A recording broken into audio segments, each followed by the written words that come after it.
Good evening, everybody.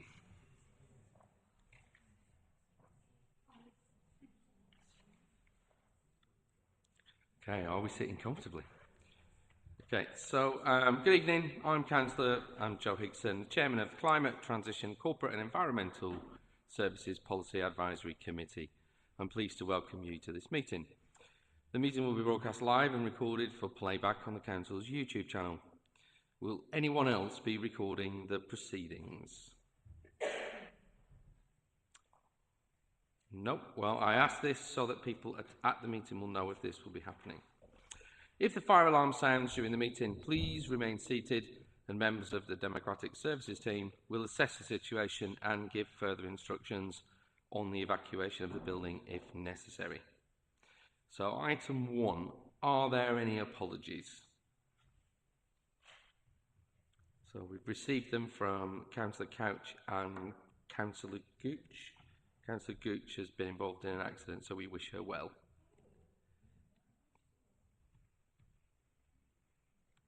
Okay, item number 2, are there any substitute members? So, Councillor Millam. Councillor Millam for Councillor Couch. Thank you.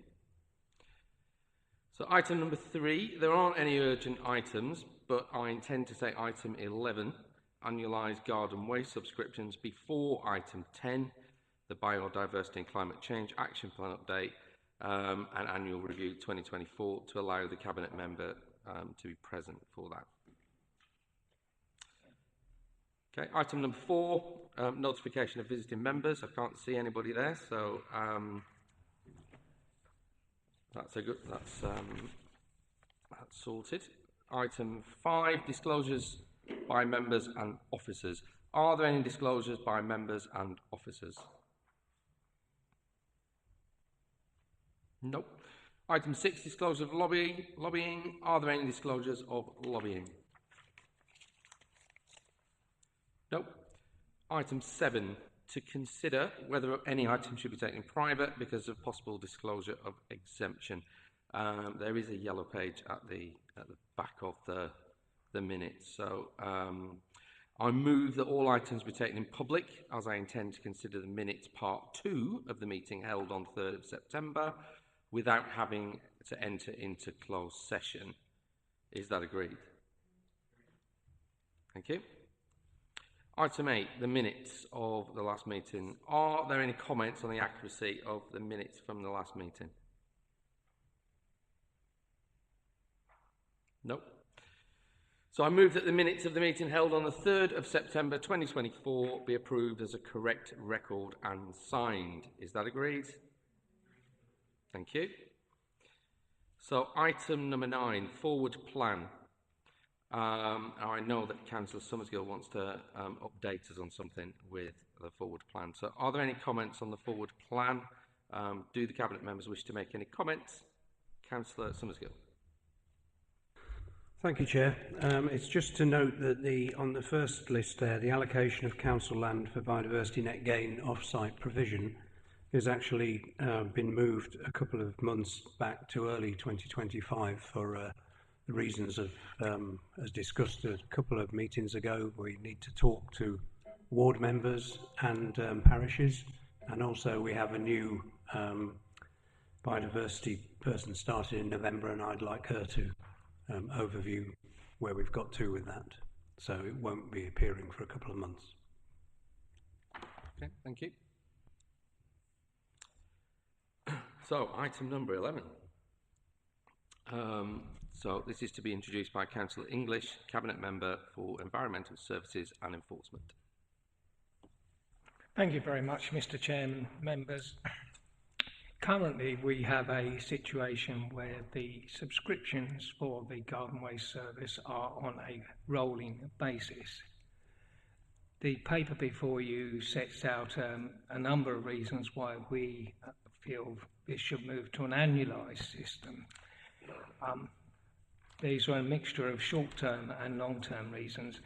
To start at the beginning, perhaps, it has become quite clear over the last few months as a result of events that we have only a partial picture of who should have, who has got, and who thinks they've got a subscription to the Garden Waste Service, and these things don't always coincide.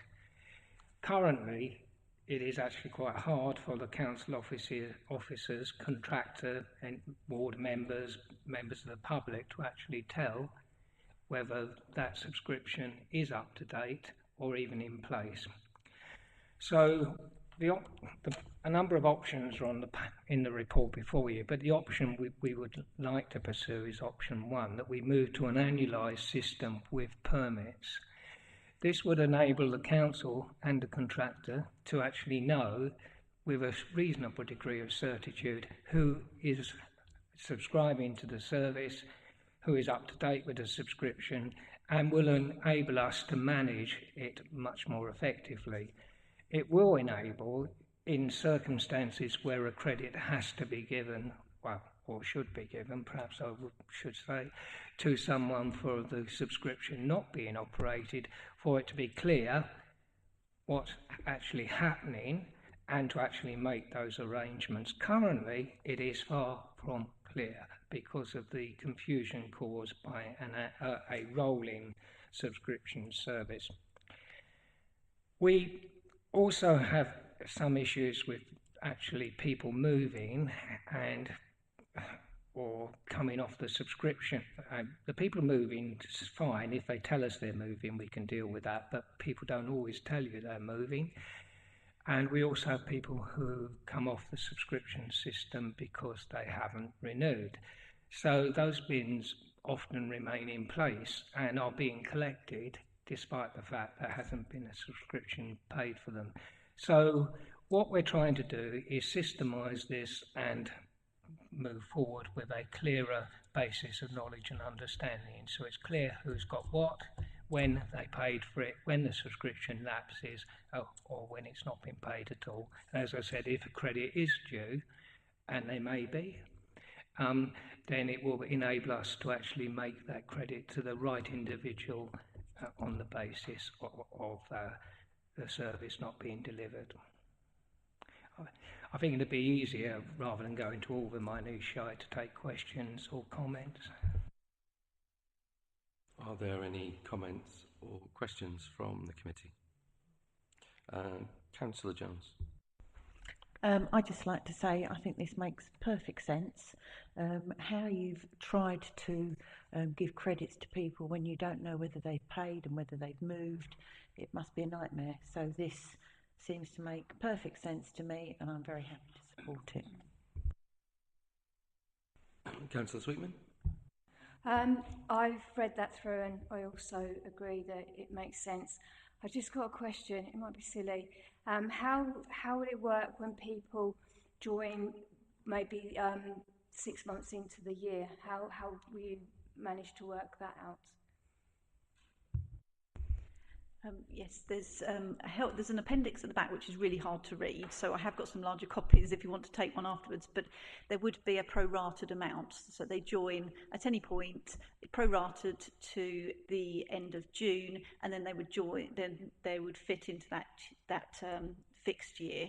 And the same is as through the transition, as we move into that fixed year, we will do a prorated amount to allow them to sort of join that fixed year. So it will, and it's a direct, you'll see in the chart, it's a direct 1/12, for each month that they're joining. So a direct division of the value. Thank you. Yeah, that makes sense. I thought you probably had something worked out. I do know that this is probably an easy. The recycling of garden waste bins, there probably is a lot of people out there that haven't subscribed and they are slipping through the net. Also, it reminded me when I read this that I need to update mine. Thank you. Are there any other questions? Okay, Councillor Millen. Hiya. Obviously I'm new to this, so I've been given a lot of there's a reading, I have to agree, it is really great. The one note that I have, which was the same as what Grace also fed back to me, is that we need to make sure that the communications on this is really clear to everybody, and that includes non-digital versions of communications, to make sure every resident is aware of this change. Thank you. And Councillor Jones. I should have just said at the end of when I spoke first that I'd like to move as per the papers. Very happy to. To stress that you are quite right, communication will be key to this, and we need to make sure that people understand how this is going to be rolled out, otherwise we could pose unnecessary problems. Councillor Cannon. Thank you, Chairman. Just for clarity, so the permit, is that a sticker that's going on the bin? Okay. Yeah, and then that will go in the post, and then it's down to the resident to put it on the bin, and the bin men aren't doing it, so the resident puts it on the bin, and then they then peel it off when they don't pay for the subscription, or like. It would be a coloured different sticker each year, so they might start with a green sticker that when then they move on to the next year, then they'll have to put a red sticker on top, or whatever we do, but ultimately be a really clearly defined colour to be obvious, and also we'll have the end date, and of course everyone's end date will be the same, so it will just say June 25, June 26. So but we're also, there's mention in here about it being tamper proof, so there are certain stickers that as if someone tries to take it and steal it, it rips in half and it can't be used.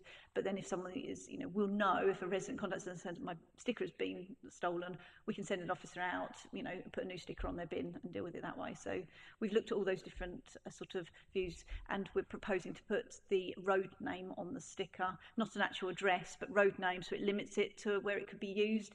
It felt too much to put an individual person's address on it, but actually, if it's going to be, Rosemary Road or something, then at least we'll know if the crews see a Rosemary Road and we're in, Ware Street, they'll know it's something's gone amiss. Okay, thank you very much. Can I just ask, what if somebody steals the entire bin?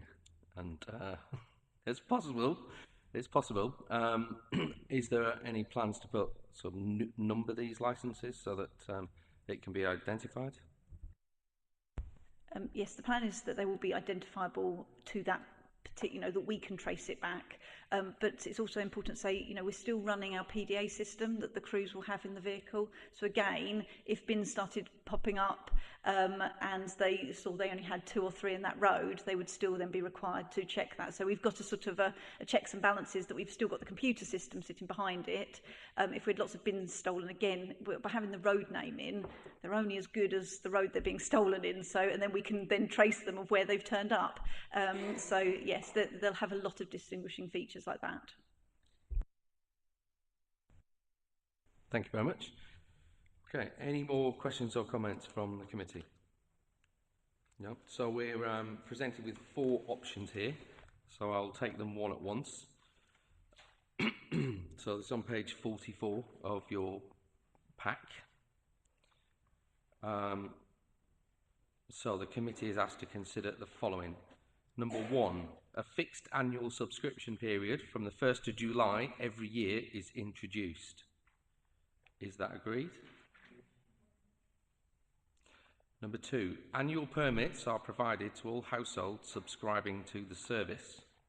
Is that agreed? Number 3, all existing and new subscriptions are transitioned onto the new arrangements as set out in Appendix 1 at the point of renewal or new subscription. Is that agreed? And number 4, the design of the sticker is agreed in consultation with the Cabinet Member for Environmental Services and Enforcement. Is that agreed? Thank you. Thank you, members.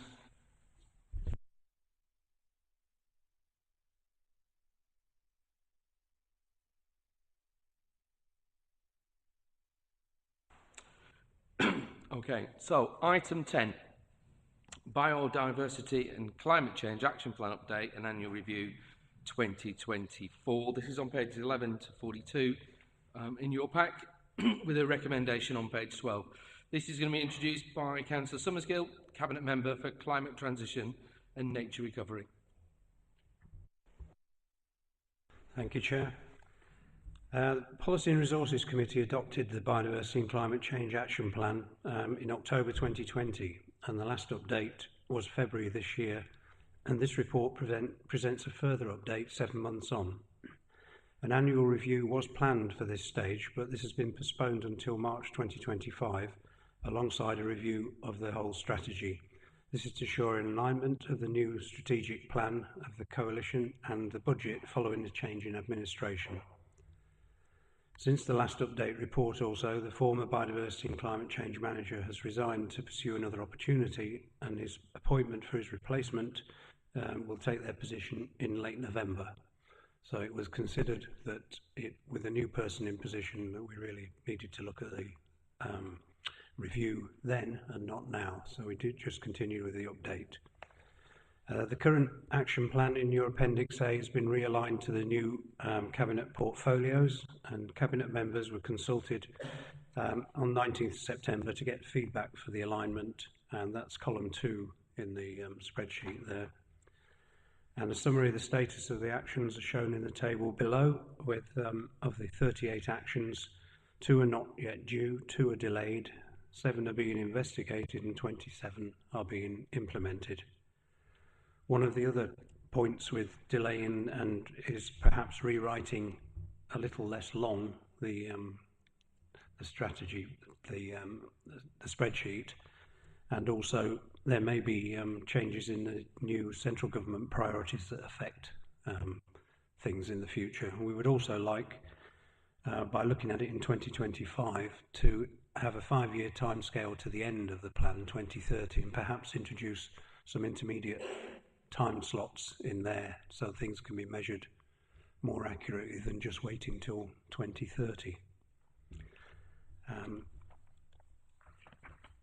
I don't know whether I wish at this moment to go into the specifics about the actions that are delayed or any of the specific points, but I'm happy to take questions on any of those in the spreadsheet. Okay, thank you, Councillor Summersgill. Councillor Conrad. Thank you, Chair. I'd just like to say, after listening to the frustrations in several PAC committees in February, that it's great to see the movement on this, that so much is actually now in progress and being done. There are obviously some frustrations, they're all going to happen, things change over time, but well done to the entire team for moving this on. Thank you very much. Any other comments or questions from the committee? Nope. Okay, so we're asked. Oh, sorry, Councillor Summersgill. I could come up with one thing. I would also personally like to see cross-party engagement in looking at this new version as well, formulating the revision, especially those from a different generation than me that may have different views. Thank you. Thank you very much. Okay, so we are asked, this is for noting, so the report asks our committee to consider the following: to note the progress on the Biodiversity and Climate Change Action Plan and provide feedback to the Cabinet. Is that agreed? Thank you.